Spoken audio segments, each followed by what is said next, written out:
राधे राधे, हरे कृष्णा। भगवान श्री कृष्ण बोले, मार्गशीर्ष माह की कृष्ण पक्ष में आने वाली इस एकादशी को उत्पन्ना एकादशी कहा जाता है। यह व्रत शंखोद्धार तीर्थ में स्नान करके भगवान के दर्शन करने से जो फल प्राप्त होता है उसके बराबर पुण्य मिलता है। व्रत करने वाले भक्त को चोर, पाखंडी, पर स्त्रीगामी, निंदक, मिथ्याभाषी तथा किसी भी प्रकार के पापी से बात नहीं करनी चाहिए। इसका महात्म्य मैं तुमसे कहता हूँ, सो ध्यान पूर्वक सुनो। उत्पन्ना एकादशी व्रत कथा। युधिष्ठिर कहने लगे कि हे भगवान, आपने हजारों यज्ञ और लाख गोदान को भी एकादशी व्रत के बराबर नहीं बताया, सो यह विधि सब तिथियों से उत्तम कैसे हुई, बताइए। भगवान कहने लगे, हे युधिष्ठिर, सतयुग में मुर नाम का दैत्य उत्पन्न हुआ। वह बड़ा बलवान और भयानक था। उस प्रचंड दैत्य ने इंद्र, आदित्य, वसु, वायु, अग्नि आदि सभी देवताओं को पराजित करके भगा दिया। तब इंद्र सहित सभी देवताओं ने भयभीत होकर भगवान शिव से सारा वृत्तांत कहा और बोले, हे कैलाशपति, मुर दैत्य से भयभीत होकर सब देवता मृत्यु लोक में फिर रहे हैं। तब भगवान शिव ने कहा, हे देवताओं, तीनों लोकों के स्वामी, भक्तों के दुखों का नाश करने वाले भगवान विष्णु की शरण में जाओ। वे ही तुम्हारे दुखों को दूर कर सकते हैं। शिव जी के ऐसे वचन सुनकर सभी देवता क्षीर सागर में पहुँचे। वहाँ भगवान को शयन करते देख हाथ जोड़कर उनकी स्तुति करने लगे कि हे देवताओं द्वारा स्तुति करने योग्य प्रभु, आपको बारंबार नमस्कार है। देवताओं की रक्षा करने वाले मधुसूदन, आपको नमस्कार है। आप हमारी रक्षा करें। दैत्यों से भयभीत होकर हम सब आपकी शरण में आए हैं।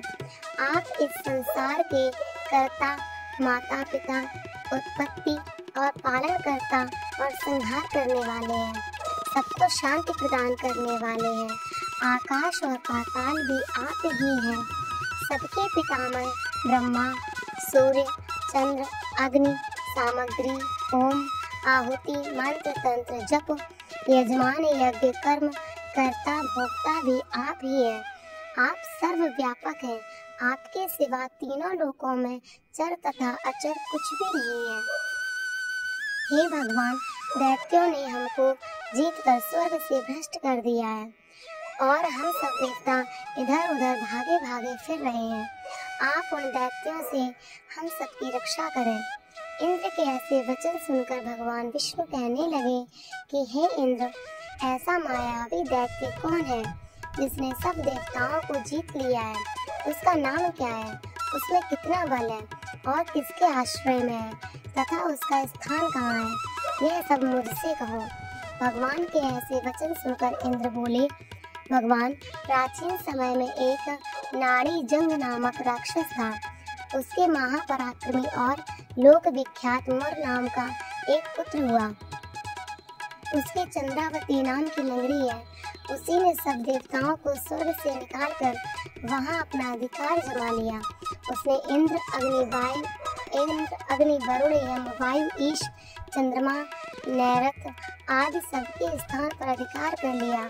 सूर्य बनकर स्वयं ही प्रकाश करता है, स्वयं ही मेघ बन बैठा है और सबसे अजेय है। हे असुर निकंदन, उस दुष्ट को मारकर देवताओं को अजेय बनाइए। यह वचन सुनकर भगवान ने कहा, हे देवताओं, मैं शीघ्र ही उसका संहार करूंगा। तुम चंद्रावती नगरी जाओ। इस प्रकार कहकर भगवान सहित सभी देवताओं ने चंद्रावती नगरी की ओर प्रस्थान किया। उस समय जब दैत्य मुर सेना सहित युद्ध भूमि में गरज रहा था, उसकी भयानक गर्जना सुनकर सभी देवता भय के मारे चारों दिशाओं में भागने लगे। तब स्वयं भगवान रणभूमि में आए तो दैत्य उन पर भी अस्त्र शस्त्र आयुध लेकर दौड़े। भगवान ने उन्हें सर्प के समान अपने बाणों से बींध डाला। बहुत से दैत्य मारे गए, केवल मुर बचा रहा। वह अविचल भाव से भगवान के साथ युद्ध करता रहा। भगवान जो भी तीक्ष्ण बाण चलाते वह उसके लिए पुष्प सिद्ध होता। उसका शरीर छिन्न भिन्न हो गया, किंतु वह लगातार युद्ध करता रहा। दोनों के बीच मल्ल युद्ध भी हुआ। 10,000 वर्ष तक उनका युद्ध चलता रहा, किंतु मुड़ नहीं आ रहा। थककर भगवान बद्रिकाश्रम चले गए। वहाँ हेमवती नामक सुंदर गुफा थी। उसमें विश्राम करने के लिए भगवान उसके अंदर प्रवेश कर गए। यह गुफा 12 योजन लंबी थी और उसका एक ही द्वार था। भगवान विष्णु वहाँ योग निद्रा के गोद में सो गए। मुर भी पीछे पीछे आ गया और भगवान को सोया देखकर मारने को उद्यत हुआ। तभी भगवान के शरीर से उज्जवल कांतिमय रूप वाली देवी प्रकट हुई। देवी ने राक्षस मुर को ललकारा, युद्ध किया और उसे तत्काल मौत के घाट उतार दिया। श्री हरि जब योग निद्रा की गोद से उठे तो सब बातों को जानकर उस देवी से कहा कि आपका जन्म एकादशी के दिन हुआ है, अतः आप उत्पन्ना एकादशी के नाम से पूजित होंगे। आपके भक्त वही होंगे जो मेरे भक्त होंगे। बोलो उत्पन्ना एकादशी मैया की जय। श्री हरि विष्णु भगवान की जय।